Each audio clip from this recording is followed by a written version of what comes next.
आप देख रहे हैं BA न्यूज, खबर हमारी फैसला आपका। इस वक्त की बड़ी खबर। Lucknow Max super specialist hospital Gomti Nagar Lucknow में कैंसर सर्वाइवर्स के लिए कार्निवल का आयोजन हुआ। इसमें सर्वाइवर्स, उनके परिवार व स्वास्थ्य सुरक्षा के क्षेत्र से जुड़े 300 से अधिक लोगों ने भाग लिया। मुख्य अतिथि के रूप में DM विशाख मौजूद रहे। अस्पताल के कैंसर के मामले एडवांस स्टेज में पाए जाते हैं। डॉक्टर आलोक गुप्ता ने कहा, कैंसर सर्वाइवर्स को ठीक होने के बाद चिंता या अवसाद का सामना करना पड़ता है।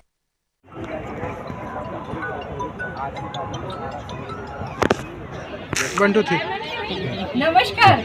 आज यहाँ पर मैक्स के हेल्थ केयर में कैंसर सर्वाइवर्स के लिए जो कार्निवल्स लगा है, आई अप्रिशिएट दिस थिंग कि यहाँ पे कैंसर सर्वाइवर्स को स्टॉल लगाने का मौका दिया है। ये बहुत ही मैक्स की अच्छी पहल है। ऐसे में आज वर्चस्व को भी एक मौका मिला है। विश्व गुरु भारत के तत्वाधान में वर्चस्व वेलफेयर संस्था आत्मनिर्भर भारत पर अंडर प्रिविलेज महिलाओं और स्लम किड्स से सामान बनवाती है। आज का बेनिफिट हम कैंसर सर्वाइवर्स को देने वाले हैं। तो यहाँ पर ये ओमैक्स फाउंडेशन अर्जुनगंज के बच्चों ने सब मोबाइल कवर बनाए हुए हैं और ये 12-12, 13-13 साल के बच्चे हैं। उनका सुंदर काम है क्योंकि उनको हम हुनरमंद बनाकर आगे बड़ा करना चाहते हैं। कुछ महिलाओं ने पेंटिंग्स बनाई हैं, कुछ ने ड्राई मटेरियल से, ये ड्राई वेस्ट जो होता है लीव्स का, उससे पेंटिंग्स बनाई है। ये फ्रेगरेंस कैंडल्स हैं, बोटल्स हैं, ये रिजन्स का काम है, ये पोटली है, चूड़ी कवर है, आर्टिफिशियल ज्वेलरीज है। और ख़ास बात क्या है, ये सब वो महिलाएं या वो बच्चे हैं जो अंडर प्रिविलेज स्तर से आते हैं, लेकिन अब वो कौशलपूर्ण होकर उन्होंने अपना रोजगार शुरू कर दिया है। यहाँ पर जो एक विश्व गुरु परिवार आज इसको प्रमोट तो कर ही रहा है, साथ में मैं खास हिम्मत की दाद देना चाहूँगी सदफ की और पूनम गुप्ता की और फरजाना की, कि वो इस स्टॉल में अपनी हर एक उस बहन का प्रोडक्ट लेकर आई है जो खुद मार्केटिंग नहीं कर सकती। क्योंकि हो सकता है किसी प्रोडक्ट को पसंद करके उसको 100 ऑर्डर्स मिल जाएं, तो यहाँ इन्होंने फीलिंग सिर्फ एक अपना सामान ना रख के उनको भी प्रतिनिधित्व किया है, तो ये अपने आप में एक बड़ी बात है। स्पेशल किड्स का भी है और इसमें एक छोटा सा एक प्रोडक्ट था जो अभी आया था, स्पेशल किड्स, वो जो समाप्त हो गया है। एक छोटे छोटे से गुलाल हैं जो ऑर्गेनिक कलर्स के हैं, जो स्पेशल किड्स ने बनाए हैं। तो अगर आप यहाँ से परचेज कर रहे हैं, बहुत अच्छी बात है। अगर आज परचेज नहीं कर पा रहे हैं, फिर भी आपका मन है कि कैंसर सर्वाइवर को आप कुछ न कुछ अपने लेवल पर कंट्रीब्यूट करके उनका आत्मबल बढ़ाना चाहते हैं, उन्हें दान नहीं चाहिए, आपका सपोर्ट चाहिए ताकि वो हिम्मत से और आगे चल सके। अगर आपको लगता है कि आप उन स्लम किड्स को जो रात दिन ऐसे घूमते हैं, कौशल पूर्ण होकर वो आत्मनिर्भर भारत को आगे ले जा सके, तो आप उनको सहयोग करिए, क्योंकि ये लेने से उनका मनोबल बढ़ता है। आपके 50 रुपया देने से, आपके 100 रुपया देने से कुछ नहीं होता, लेकिन उनका बनाया हुआ एक भी प्रोडक्ट से भले उनको 10 रुपया जाता हो या 1 रुपया जाता हो, वो उनके लिए बहुत वैल्यूबल होता है। तो कृपया मेरा हाथ जोड़ के रिक्वेस्ट है, क्योंकि आपके एक भी सामान खरीदने से, भले वो 10 रुपये का या 50 रुपये का, बहुत बहुत बहुत मनोबल बढ़ता है। धन्यवाद। निडर होके बोलना, जैसे बहुत सारे प्रवक्ताओं ने अभी यही बोला कि निडर होके बोलिए, और कुछ ऐसे लक्षण हैं जो पहचाने जाएं तो वो इजीली ट्रीटेबल हैं। फर्स्ट एंड सेकंड स्टेज में इजीली ट्रीटेबल हैं। थर्ड स्टेज में, क्योंकि फर्स्ट क्या होता है स्टेज कि वो उसका जो साइज़ है वो 2 सेंटीमीटर तक है। सेकंड स्टेज में होता है जो अल्सर का साइज़ या जो भी कोई गांठ बन जाती है उसका 2 से 4 सेंटीमीटर हो जाता है। और कई बार नोडल इन्वॉल्वमेंट, आपकी लिम्फ नोड्स जो होती हैं वो इन्वॉल्व होती है कि नहीं। थर्ड में एक साइड पे लिम्फ नोड्स और बाकी एरियाज़ को इन्वॉल्व करना शुरू कर देता है, जैसे आपकी किडनी, लिवर, ब्रेन। और फोर्थ में दोनों साइड से हो जाता है। तो फर्स्ट और सेकंड स्टेज को हम इसलिए भी अच्छा मानते हैं क्योंकि उसमें ट्रीटमेंट के पर्सपेक्टिव्स जो होते हैं वो बहुत हैं। कीमोथेरेपी, रेडियोथेरेपी, इन सब से या सर्जिकल कुछ भी करके आप उनको बचा सकते हैं, अच्छा एक लाइफस्टाइल दे सकते हैं। थर्ड एंड फोर्थ स्टेज जो होती है वो थोड़ी सी कॉम्प्रोमाइज़ होती है, क्योंकि इसमें अगर हम काटापीटी करते हैं, कितना फैल चुका है, तो एक डर सा बना रहता है। तो सबसे पहले है कि अवेयरनेस रखिए कि आप उसको मतलब पहचाने। जैसे अगर मेरा फोटे, अभी सर्वाइकल कैंसर और ब्रेस्ट कैंसर के बारे में बहुत बोला जाता है, ओरल कैंसर एक ऐसी चीज़ है जैसे अगर पान, गुटखा, तंबाकू, खैनी, मतलब मावा, ये सब हमारे में बहुत मतलब है कि अगर आपको मिलना भी है एक दूसरे को तो आप सबसे पहले रजनीगंधा या ये सब प्रोडक्ट देते हैं। और अभी हमारे सेलिब्रिटीज़ भी वो सब कहेंगे कि अभी मतलब वो है इलायची है, इसको खाइए, उसका प्रचलन है। तो इन सबको पहचानिए। अगर मुंह के अंदर कोई गांठ बन रही है या कोई अल्सर है जो हील नहीं हो रहा है, वो कोई ज़रूरी नहीं कि हर छाला जो है मुंह का वो कैंसर ही हो, पर अगर वो 2 महीने या 2 हफ्ते हो गए हैं और वो कोई कॉज नहीं है उसका, आप दवाई भी खा रहे हैं तो भी वो हील नहीं हो रहा है, या आपकी आवाज़ चेंज हो रही है, आपका कोई टूटा हुआ दांत है वो आपके उसमें गड़ रहा है। तंबाकू के साथ अगर आप अल्कोहल भी पी सकते हैं, और उसके साथ कई मिथ्स भी जुड़े हैं ना, मेरे को तो होगा ही नहीं क्योंकि मैं तो कई बार हेरिडिटरी फैक्टर्स भी होते हैं, आप अपने पेरेंट्स से कुछ जीन्स करते हैं, कई वायरल फैक्टर्स भी होते हैं जैसे ह्यूमन पैपिलोमा वायरस जो आपने सर्वाइकल कैंसर के बारे में पूछा, तो उसकी वैक्सीन्स आती हैं। तो आप कोई भी एक 8 स्टेप्स होते हैं जिसमें आप दिनचर्या में आप देखें कि कोई भी ऐसी असामान्य चीज़ तो नहीं है। आप रोज़ अपना मुँह ब्रश करते हैं, देखते हैं उसमें कोई ऐसा कोई घाव या कोई ऐसा कुछ हो रहा हो जो एकदम असामान्य सा हो, तो एक बार जाके डॉक्टर को दिखा देना चाहिए। ये बहुत ही क्योरेबल है। और मुझे लगता है मैंने जो अभियान शुरू किया, मैं काफ़ी संस्थाओं के साथ जुड़ी हूँ, मेरी अपनी कोई एनजीओ नहीं है, बट सारी एनजीओ मेरी अपनी हैं। तो हेल्प यू फाउंडेशन हो गया, श्री वेलफेयर हो गया, इनर व्हील के साथ मैं जुड़ी हूँ, रोटरी के साथ काफ़ी काम किया, अभी मैक्स के साथ मैं आई हूँ, और अपनी जितनी भी महिलाएँ हैं वैदेही फाउंडेशन में, और ये सब मैं कहती हूँ मैं एक ज़रिया हूँ, मुझे जितना यूटिलाइज़ कर सकते हैं करिए, ताकि हम हर जगह आवाज़ फैलाएं कि एक घर भी अगर बच जाए। तो मेरा एक नारा है, रोको रुको टुको। रोको पहले खुद रुकिए, ठीक है। इस भयावह से आप दूसरे को बोल रहे हो कि मत करो ये प्रॉब्लम, मत खाइए आप गुटखा खैनी, पहले खुद ही रोकिए अपने आप को, फिर आप ये टोकिए किसी को कि आप पहले खुद रुको, फिर रोको और फिर टोको। पहले खुद रुको, फिर दूसरे को रोको, अपने आसपास जो भी हैं भाई बहन और इन सब में, और फिर अगर वो नहीं मानते तो उनको टोकना शुरू करिए, क्योंकि अगर हम आत्मनिर्भर भारत चाहते हैं तो उसका एक एक जीव जो है वो हमारे भारत को बनाएगा। और अगर हम इसको इरेडिकेट कर दें, इसको निकाल दें पूरे विश्व से, तो हमारी ये सबसे बड़ी चुनौती है जो उसमें हम सर्वप्रिय क्या करते हैं, जैसे कि गुटखा वगैरह लिया, पान मसाला लिया, तो उसको खा लिया, उसको खाने के बाद सो गए, मतलब ले लिया यहाँ पे लगा देते हैं, फिर लगा के बंद कर लेते हैं। वो प्राकृतिक चिकित्सक, पास्ट लाइफ और रेकी हीलर हूँ। 25 साल से सानिध्य प्राकृतिक चिकित्सा सेंटर चला है, और आप सब विश्व गुरु और ये जितने भी लोग हैं, ये उस परिवार के साथ हैं मेरे। मानव सेवा के लिए चिकित्सा तो नहीं कहना चाहिए, सेवा, दुख दूर करने का काम केवल दुखहर्ता करता है। तो उस दुखहर्ता के हम लोग स्टाफ हैं। मानव जीवन का दुख दूर हो सके, बीमारियां जिसे कहते हैं उसको कम से कम किया जा सके, ख़त्म तो कोई नहीं करेगा। और स्वस्थ जीवन, स्वस्थ मन के साथ कैसे रहे, वो इम्पोर्टेंट है। यहाँ आने के बाद जो मैंने देखा निडर वर्ड कैंसर को लेकर, सच है इसकी ज़रूरत है, क्योंकि अभी तक जितनी भी विधाएं हैं वो डराती हैं, क्योंकि हम लोग अपने प्राकृतिक जीवन से दूर हैं, इसलिए तो प्रकृति से जुड़ना ज़रूरी है ताकि निडरता आ सके।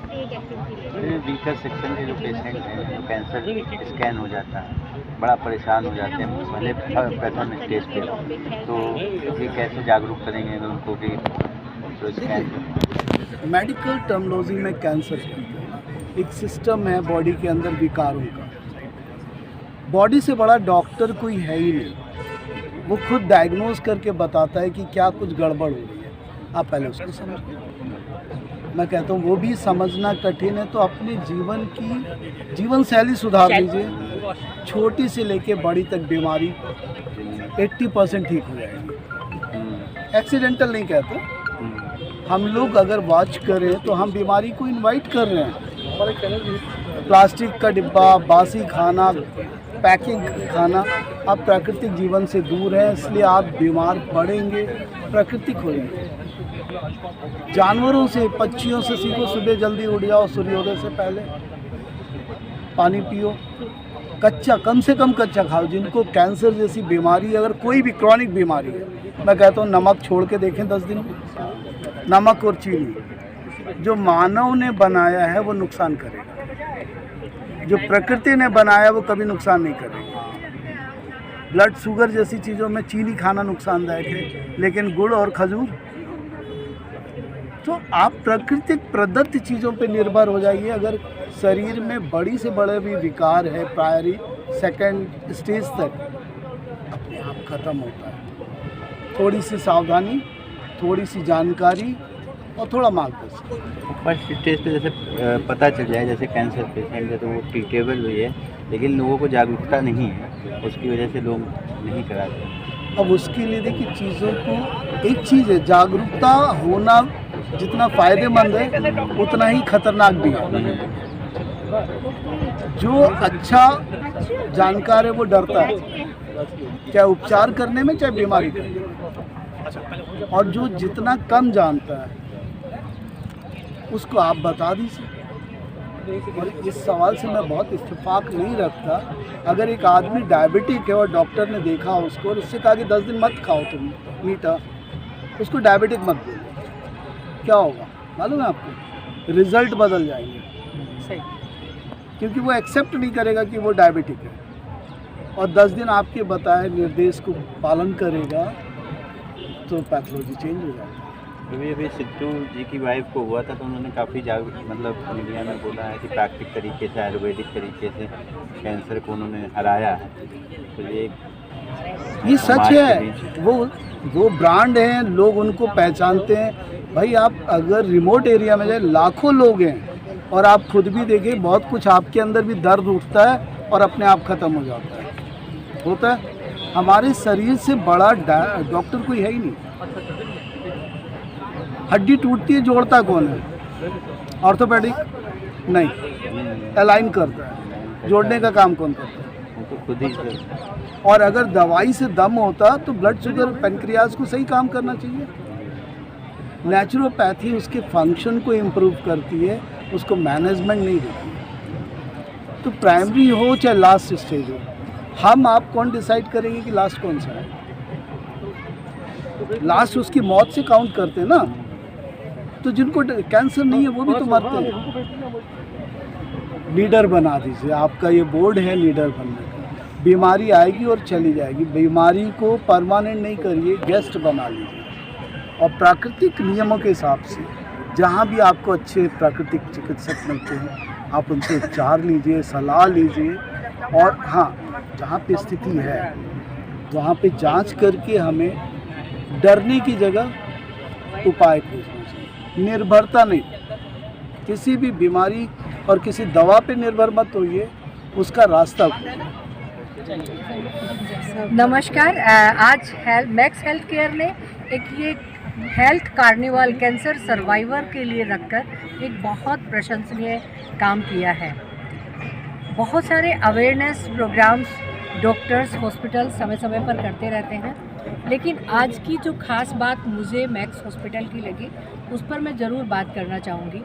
क्योंकि कई बार हम उनका मनोबल बढ़ाते हैं, उनको कुछ आगे की लाइफ को चलने के लिए सिखाते हैं। कई बार वो कितने दिग्गज हैं, कितने साहसी हैं, उनका सम्मान भी करते हैं। लेकिन आज एक ख़ास बात रखी जो सामने दिखाई दे रही है, ये 20 स्टॉल। इसका मतलब जो कैंसर सर्वाइवर सर्वाइव करने के बाद अपने किसी उद्यम को आगे बढ़ा रहा है, आज उस उद्यम का परिचय भी जनता तक सोशल मीडिया के माध्यम तक कराने का जो साहस उन्होंने किया है, इससे क्या हुआ कि उसने अपने जीवन की जंग तो जीत ही ली, अब इस शरीर को आगे सरवाइव करने के लिए एक अपने स्वावलंबन की जंग में जो वो आगे बढ़ेगा, ये एक बहुत ही सराहनीय कार्य है। सच पूछे तो यही आत्मनिर्भर भारत है, क्योंकि हर व्यक्ति उस चेष्टा करे, कोशिश करे कि वो कहाँ से आगे की चीज़ों को, पुराने पैटर्न को हटाकर, लीक से हटकर कुछ सोचना, ये मुझे बहुत ही सराहनीय लगा। आज मैं यहाँ पर विश्व गुरु है भारत अपना मिशन के माध्यम से मैक्स हॉस्पिटल के सानिध्य में अभी हमारा गठबंधन हुआ है, उपस्थित हुई हूँ। और यहाँ पर हमारे विश्व गुरु का काफ़ी परिवार है। जयंती शुक्ला जी हैं, अन्य कई सदस्य हमारे यहाँ पर हैं। विश्व गुरु है भारत अपना बहुत सारी सामाजिक संस्थाओं का एक मिलन है। सामाजिक सेवी, सामाजिक संस्थाएं अपने समाज के अलग अलग पटल पर अपने अपने लेवल पर काम कर रही है। तो हमने सोचा अगर मैं अकेली जैसे मेरी संस्था वर्चस्व वेलफेयर है उस पर काम करूंगी हेल्थ को लेकर, तो वो एक लिमिटेड काम होगा। महादेव की भक्त होने के कारण वसुधैव कुटुंबकम की भावना है, गण भी गंधर्व भी और सब कुछ। तो इसीलिए हमारी कोशिश है कि हम सब संस्थाएं मिलकर आज यहाँ पर आए हैं। जयंती शुक्ला जी हैं वैदेही वेलफेयर से, डॉक्टर रूबी सिन्हा जी हैं, और रूबी सिन्हा जी तो हेल्थ अवेयरनेस और मेडिकल्स पे बहुत ज़्यादा काम करती हैं। जन शिक्षण से पूनम जी हैं, डॉक्टर शैली जी हैं और लोहिया हॉस्पिटल से हैं, और ये तो खुद ही मानव सेवा कर रही हैं, वो अवेयरनेस फैला रही हैं। और भी हमारे बहुत सारे साथी जो इधर उधर है वो यहाँ पर उपस्थित हुए। हम सब आज इस प्रण के साथ आए हैं। डर गया कि कैंसर। देखिए आज आपने कैप्शन नहीं पढ़ा, यहाँ पे जो कैप्शन लिखा है उसको पढ़िए, निडर हमेशा, है ना। तो हमें जो भी देखिए, अगर कोई भी हमारे शरीर में, आपके शरीर, किसी के शरीर में परफेक्ट 100% परफेक्ट कोई नहीं है, कुछ ना कुछ कमी है, किसी में ज़्यादा हो गई, किसी में थोड़ा कम हो गई। तो अगर आप अपने मन को, अपने ब्रेन को, इन दोनों को कंट्रोल रखेंगे ना, तो ये बीमारियाँ 50% तो अपने आप सही रहेंगी। एप्पल है ना, अगर कोई हिम्मत हार दे तो बीमारी भी उसकी बढ़ जाएगी। अगर आप उसको स्ट्रेंथ दे दें कि हाँ मैं तुम्हारे साथ हूँ, और हम थोड़ा सा, जैसे डॉक्टर किशोर जी ने बताया कि आप नेचर से जुड़ें और अपने मन को अच्छा रखें, तो आधी से ज़्यादा बीमारियां तो ऐसे ही सही हो जाएंगी। और बाकी हमारा मेडिकल तो है ही है, वो तो अपनी सेवाएं दे ही देगा, लेकिन एक हिम्मत देना, जो हम सब यहाँ खड़े हैं, हम समाज के उस वर्ग को उठाने के लिए ऊपर है जो कहीं से हिम्मत से कमज़ोर पड़ रहा है ना। हिम्मत सब में होती है, हमको कहीं से हिम्मत मिली, हमारे पेरेंट्स ने दी, हमारे साथियों से हमको हिम्मत मिलती है। तो उनको ये हिम्मत देने का काम कि हम एक हाथ बढ़ाएं उनकी तरफ और उनको खड़ा कर दें। बाकी जंग अपनी वो खुद लड़ेंगे, हमें उनकी जंग नहीं लड़नी है। जंग वो, लेकिन जंग का साथी कोई एक कंधे पे आपके हाथ रख देता है बुरे वक्त में, तो आपको लगता है कि कोई है मेरे साथ ना। ये हौसला बहुत बड़ा है। तो हम समाज सेवी जितने हैं ये हौसला देने के लिए आ जाए हैं यहाँ पे, उनको निडर बनाने के लिए आए हैं। जो आज मैक्स ने शुरुआत की है, हम उस निडर शब्द को और आगे लेकर भी जाएंगे। ये शब्द बहुत अच्छा लगा मुझे कि किसी भी चीज़ के लिए हो, चाहे वो गरीबी से जूझ रहा हो, बीमारी से जूझ रहा हो, उसको निर्भरता सिखानी है, उसको निडरता सिखानी है कि समाज में कैसे अपने पैर पे खुद खड़ा होना है, अपने परिवार को खड़ा होना है, अपने बच्चों को खड़ा होना है। तो हमारा संस्थान आनंद फाउंडेशन, जिसकी मैं संस्थापिका हूँ, हम इसी को लेके चल रहे थे, और आज तो हमारा परिवार बहुत बड़ा हो गया, हम लोग बहुत सारे लोग हो गए। मैम आप बताएं, जैसे कि जो वीकर सेक्शन के लोग हैं जो इलाज नहीं करा सकते, तो एकदम से डर जाते हैं कि इतना महंगा ट्रीटमेंट है, कैसे हॉस्पिटल में जाएंगे, तो आपकी संस्था इस दिशा में क्या काम करती है? नमस्कार, मेरा नाम डॉक्टर रूबी राज सिन्हा है। मैं वैदेही वेलफेयर फाउंडेशन की संस्थापिका हूँ, साथ में एप्पल होम्योपैथी की डायरेक्टर हूँ, और मैं उत्तर प्रदेश की पहली महिला हूँ जिन्होंने 8 वर्षों में 1000 से ज़्यादा निःशुल्क स्वास्थ्य शिविर करके कीर्तिमान बनाया है।